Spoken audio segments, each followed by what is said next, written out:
Bloody Mary Podcast. Welcome to the Bloody Married Podcast, where we talk about all things horror while drinking a Bloody Mary.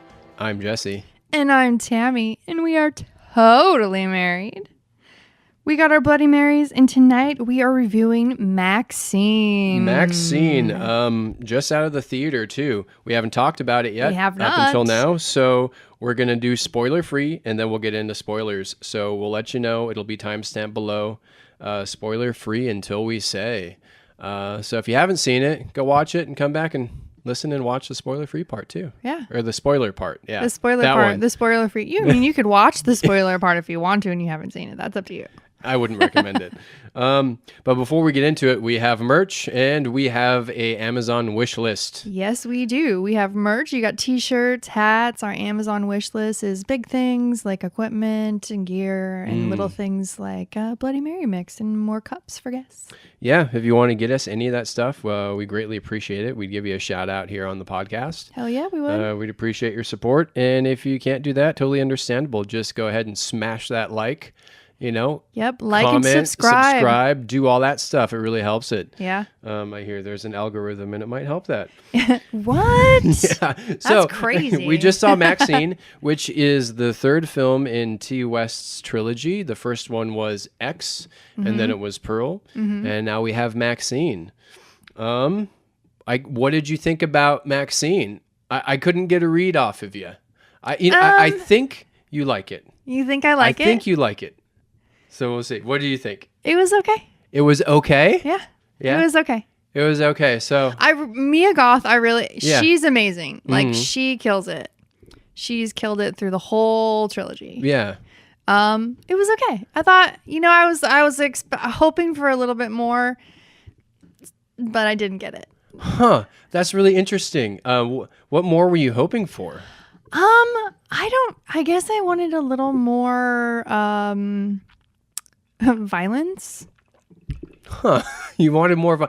I wanted her, I don't know, I wanted her to be more, I don't know. I just wanted a little bit more. You wanted her to be like more violent? Not total, no, but I just wanted it to be, not just her, just like, I just wanted a little bit more. Okay. Gotcha. It was okay. Yeah. Yeah. I just wanted a little bit more. Okay. I feel you. What did you think? I didn't think that at all. I thought it gave me everything I wanted. Yeah? Yeah, I think it was really good. It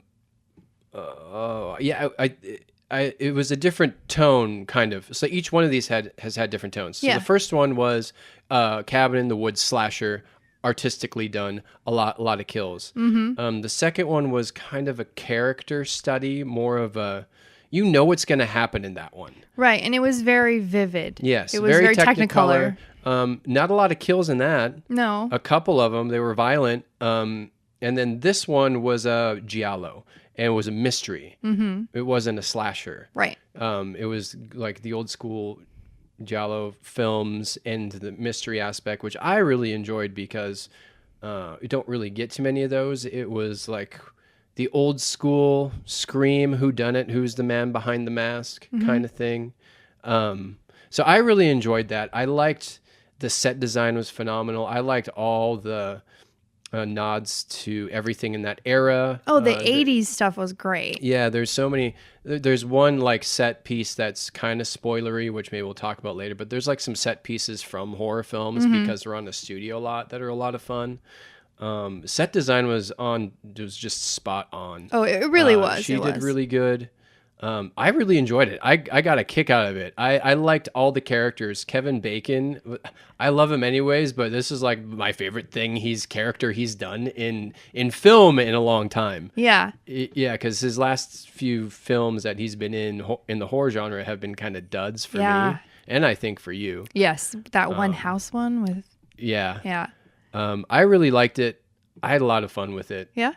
Yeah, for sure. I think I liked it more than you. I think you did. Which and I think it's felt because I felt like it was going to be flipped around. I think it's because it gave you that 80s feel too.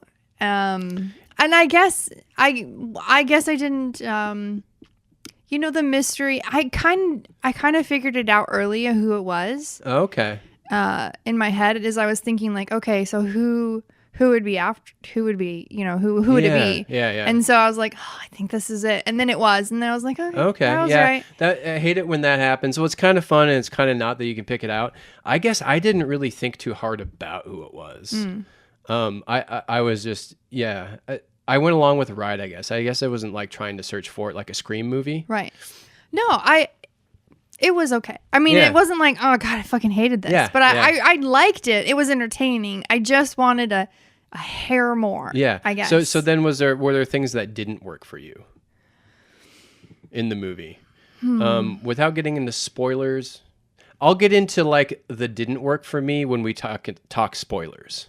Okay, we might have to do that. Didn't work when we get to spoilers. Yeah. Because like I don't know if we can really talk about it. For me, there's only one thing that didn't really work too well, and I can't talk about that without spoiling anything. Okay, so in the scheme of all three. Yeah. What are your thoughts? I can say for certain that Pearl is my least favorite. And right now, I just saw MaXXXine fresh. In my head, they're tied, X and MaXXXine. I see those two, you see them back to back, and it's just a lot of fun. Oh God, if you're pulling, I'm gonna say this one. I'm gonna say probably MaXXXine just by a hair, and it could be because we came out of the theater is my favorite because of the '80s aspect, the VHS, a lot of fun stuff. There's so many Easter eggs in there too, just for its own film, like in their own. Like if you notice, so that when she's in the video store and she's looking at this VHS box of The Puritan, it says starring Mia Goth. Oh, I didn't realize that. Yeah, that's a lot of fun. So stuff like that was pretty neat. There's a kill sequence that was just completely Giallo inspired, and it was it was the odd one. It was filmed differently. Okay. There was a neck slash, a back of the neck slash. That was really cool. That sequence was amazing. I love that. That was probably the best sequence as far as killer sequences go. Yeah. And so this one. that was like experimenting with killing styles, because in X you had more of your traditional slashers. Yeah. And then this one was a style of filmmaking. Yeah. So yeah, MaXXXine is my favorite one. Yeah. Okay. And there's a couple boobs. Yeah, there is a couple boobs. Yeah. Yeah. I really liked it. I think I really like this trilogy for sure. Pearl's what about you? How would you rank these X, Pearl, and MaXXXine? I would say X is my favorite. Yeah. I do lean into more of the slasher. I like that. Well, me too. Yeah. Over MaXXXine. I would say MaXXXine next, and Pearl. I found Pearl very interesting. And it was on one hand fun to see how she got there, but also I didn't really need it. That was my thing with it too. I didn't need the backstory of the killer in X. I was invested in Mia Goth's character, MaXXXine, after surviving that. I didn't need to go back and get a backstory. We've talked about this before when we've talked about X and Pearl. I liked the mystery of if she has killed before, or if this was like dementia, and it was. I thought that would have been a beautiful thing to play off of, and to like let you never know and leave it open and ambiguous. But the fact that they made that prequel Pearl just it like shoots that away. It does. Yeah. So I don't. Yeah. What would be interesting is for someone who's never seen these, have them watch them in chronological order and see if that does anything. Start with Pearl. That's true, yeah. And then go X and MaXXXine. I think I'd like to do that for myself once MaXXXine comes out streaming, because there is some of X I don't remember, and then I would like to just see it all in a row and see if that changes. Oh, I don't think X will ever change for me. I think it will always be number one. And I did like Pearl in the fact that Mia Goth was amazing in that. Yeah, she was. And she was so good. And Pearl's a psycho. And she played that so well. But then on that other token, I really didn't need to know. Yeah. And, I don't know. Maybe that plays into why you kind of wanted MaXXXine to be more psychotic, because you saw her recently play Pearl in this universe. Maybe a little bit. And it's a different character, but it's same actress. Right. Maybe... And you forget that she was a victim in that one. Right. Yeah. I think maybe it was more just a little bit more like more fight in her, I guess. Yeah. I saw fight. I saw fight in her, but you know what I mean? Saying. Like just a you wanted to see her kick a little more ass. Yes. Yeah. You just wanted to see her kick some more ass. Yes. Yeah. Because there were a couple of moments there where you could have ramped up to her kicking ass, but then she didn't. Yeah, and I think that is, you're right. That I just wanted her to kick a little more ass. Yeah, I think that you can file that under a complaint when we get into spoilers for me too, when we get into that kind of stuff. But overall, I really enjoy his style of... I really enjoy his trilogy. I really enjoy the fact that he loves movies just by watching his movies. Oh, for sure. And I like how he starts all these. If I'm not mistaken, he always starts them in a building with a door opening. Mm-hmm. And like the first one was a barn, and I think the second one was the same barn but just in a different time. Yes. And then this one was a studio lot. Yeah. I thought that was cool. I haven't looked at numbers, but I feel like this one had the biggest budget of them all. Because I remember when we saw X, there was like that one glaring CGI'd city scene. Oh, right. Like, Dallas in the 70s. But in this, they had to have CG'd some cityscapes, and I couldn't tell. Yeah. I was like, this looks like California in the 80s. Mm-hmm. No, he does a really good job at capturing the essence of each type of genre little packaged in his movies, I think. Yeah. You know, you got your Technicolor one in Pearl, and it captured that feel in that moment. Mm-hmm. Yeah, I think if you like the other ones, you'll like this one. Yeah. I don't. If you're not a fan of the other ones, then you're not going to like this one. Very true. It's one of those things. Yeah. Do you think this is one you could watch without seeing the others? You could. No, I don't think you could. There's certain. I mean, you could, but you'd be like, you'd be missing out. Like, you'd be happening? missing some. Yeah. Why are they after? Like you would miss that, but I think that you could, but you would still miss that little piece. Yeah. Well, I think we got to get into spoilers. All right, spoilers, people. Stop if you haven't watched it. We're gonna do spoilers. So here we go. 1, 2, 3. Spoilers. So I think the one thing that didn't work for me. Okay, it works for me. I think it could have been better. Was the reveal of the killer, and it ends up being her father. Yes. I think the fact that it's her father is cool because that was a reveal of X. It was always on the TV, like this preacher. He was preaching. His daughter went missing, and that was like kind of a reveal. Oh, that's her. Mm-hmm. And so the fact that, in these movies, in these horror and the slashers, when you just bring it down to the basics of family, I really respect that. And the fact that I didn't really see it coming, I think that's a lot of fun. My complaint is I think they could have had a better actor. Nothing against that guy or the director, but there would have been... the voice almost sounded like it was Brad Dourif, and I was expecting him to show up, or somebody like that, or someone in Hollywood that as a face to be playing that part. More charismatic. I think you bring out that more charismatic Southern Baptist preacher. Like he really didn't. He was like a whiny, like strong kind of tool. Yeah, and that's what he was missing right there. Charisma. I think her dad was missing more charisma. Because preachers like those that are on TV, because he's on TV, on the radio type preacher, like you got to have some charisma. Yeah. And look, and that guy, I'm like, who is following this guy? Right. How did he get these people? I mean, he's obviously well off because he's got a big place in the Hollywood Hills that you have to take a gondola up to get to. Damn. So I think that was like, and her like going there, I was expecting her to kick ass. See, she had her gun. I was expecting her to be like, oh. And then she was foiled and then tied up. And then eventually she does get the last laugh by exploding her head with a shotgun, which was cool. Which was great. Yeah, but it was still directed really well. Like that well. Gunfire scene when the police showed up was really well choreographed. I like how that happened.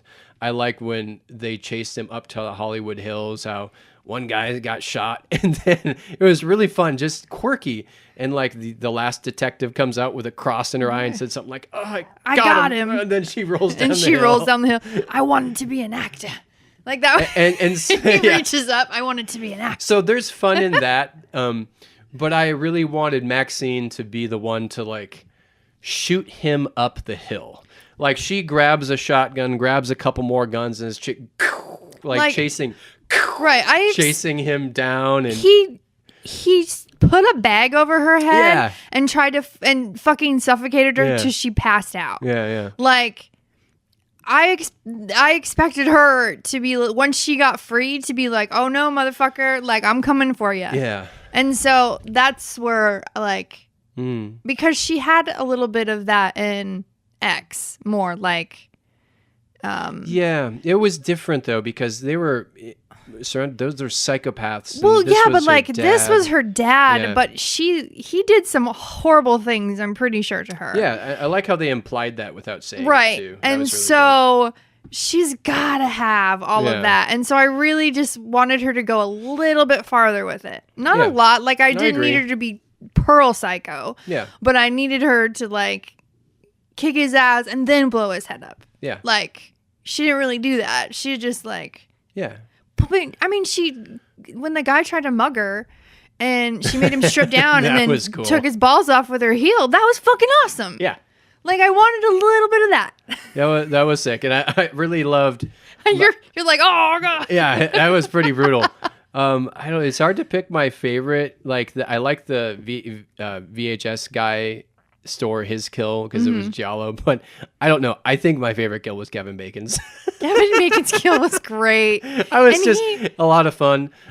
He was a great character. Like at first I didn't, when he first popped up on screen, I didn't realize that was Kevin Bacon. That's good. And then when he at the restaurant, I was like, oh shit, that's Kevin Bacon. And then just how goofy he ran when the chase sequence, his legs and his like big outfit. It was so good. I like his 2 gold teeth. And some of the things that I want to talk about, I don't know if it was too spoilery, but I like the Psycho lot because they used the Psycho house in the Bates Motel. And that was really cool. I like that a lot. There was a lot of things like that. You know what really like connected with me in this film? I think why I like it.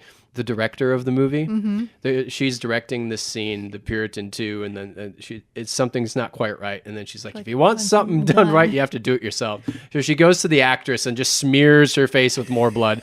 I do that. You've done that, yes. A lot. Like even when I have my effects people on set, who are great, by the way, but I'm like, no, okay, you just pour it, and that's how much blood we need. And like I want and the this effects, much. The effects people are like, a little here, a little there, and I'm like, okay, now here we go. We just you cover them. This is what we're doing. The more blood, the better. So it was right there. I was like, okay, yeah, I get you. I feel you. I love the director's like passion for her. Like, I'm gonna make it. Like she's making a B horror movie, and she's like, no, like, gotta have passion. I'm gonna have a voice in an A movie and a B movie. Like her whole just like. I love her. That's my favorite character. What would you rate Maxine out of 10? I would say a 7. 7? Yeah. It's hard for me. I think I do like this. Oh, I think I'm going to have to do a 9 on this. Yeah? I really like it. There's not much I don't like aside from like really just the choice of the actor. And that's, so many different things. I think it's 9. I love it. I love the feel. I love all the acting. I like the directing. I like the different approach than the other films. I like that each one of those has a slightly different approach. The mystery whodunit aspect was a lot of fun. And one thing that I didn't expect going into this, I almost thought it was going to be more standalone, like not so much connected to the events in X, but it is directly connected to it. Right. Like you see, she gets blackmailed with the stuff that's happening that she did in X, which she shouldn't really get blackmailed for. No, but can you imagine just rolling up on old people and being like, oh, they're dead and there's all these people. So obviously someone else killed them and not the old lady who's a psycho. Yeah. So, and the fact that it would like, and then I forget too, like, because they were saying like things were coming from down south, and that's where like all that stuff happened. But I forgot that she was also from the south, so that's why I was in my head. I was like, okay, who could have lived from X and is out there doing this? And yeah, when they first did the mystery, I was like, okay, no, dead, yeah, dead. And then I was like, I'm like, Daddy. are they gonna bring back Jenna Ortega? I'm like, oh no, she's really dead. No, I was blew her like, head off, right? Yeah, oh yeah. I'm like, no, it's Daddy. Because that kind of followed her as she was leaving out. And then when he watched her dance in the little peep show thing and breaking the thing off. I was right like that. I was like, I think that's Daddy. And then when we found, and my favorite singer is in this movie, Halsey. She was the effects person, right? The one who put the... Nope. Oh. She was the girl that she was walking home that had the New York accent. Okay. Tabby. Okay. Huh. She wanted a hot dog. I want to get a hot dog before. Gotcha. Huh. Who was the actress that put the mold on her head, though? Because she looks super familiar. I don't know. Yeah. Yeah, I liked it a lot. I think it was a lot of fun. I recommend you go see it in the theater. There was only... we saw it on a Saturday afternoon, but there was only 2 other people in the theater with us. So I don't know how it's doing too well. So this is interesting, like the ratings of... So this MaXXXine has a 6.8 so far. Okay. So you're closest to a 7. And the highest rated one in this trilogy is Pearl with a 7. And the lowest rated is X with a 6.5. Really? So I'm shocked by that. Yeah, that's really interesting. Because X is a really great classic slasher horror film. X is the least rated one, though a 6.5 in the genre of horror is still very good. Yes. Very good. On a little tangent here. So I'm not like a Star Wars guy. Here we go. Hang on. I'm not. Like, I'll watch the stuff. And I like went to Disney and I saw there was a couple new series like Ashoka. There was like one I haven't seen yet. And I've been watching The Acolyte. Right. And I don't know. I think I'm like 6-7 episodes in and there's like one more left. And I'm like really enjoying it. And this is a lot of fun. And I go look at the ratings and it's like it sits at a 3.5 out of 10. And I haven't like researched why people don't like it. Maybe it's one of those things where I have blinders on because I'm not invested in the Star world. Wars universe. But I'm like, there's like some of the coolest sword fights in this thing, and like one of the coolest like character designs for a villain. Okay, so anyways, tangent. Ratings can be weird. They can be weird. I never really care about the ratings because I have my own fucking opinion. Yeah, so. yeah, MaXXXine was pretty freaking cool. It was fun. Yeah, I just wanted a little bit more. Yeah. But and I was fine. I didn't need a little bit more, so there you go. I knew you were gonna love it just because of the 80s. It was just pure 80s. You have a fucking VHS video store. What? I have a VHS video store? Where? No, well, what the fuck? Right here in our fucking basement. Oh. We have enough to open a video store. We do. Oh my god. Yeah. I missed my calling. I would have loved to have worked at a VHS video store. That would be great. Let's just open one up now. I would own one. Yeah. I would own a chain. I'd be like the dad from Schitt's Creek because didn't they own like video rental stores and then they, someone stole their money. But yeah. I'm going to go back in time and be a video store owner. Okay. Let's hop in our time machine. Okay. All right. Anyways, MaXXXine is freaking rad. Yeah. Go see it. It is fun. I'm excited to see it again when it comes streaming because I do want to watch all 3 together. Yeah. Cool. And maybe I'll be like, you know what? I think I'm going to bump it up a little bit. Who knows? Well. For my first watch, it's a 7. Okay. Now we're done. All right. Oh, our Bloody Marys are dead. God, and so are we. God. Goodbye. Go see MaXXXine. Bye-bye. Jesus Christ. The Bloody Mary.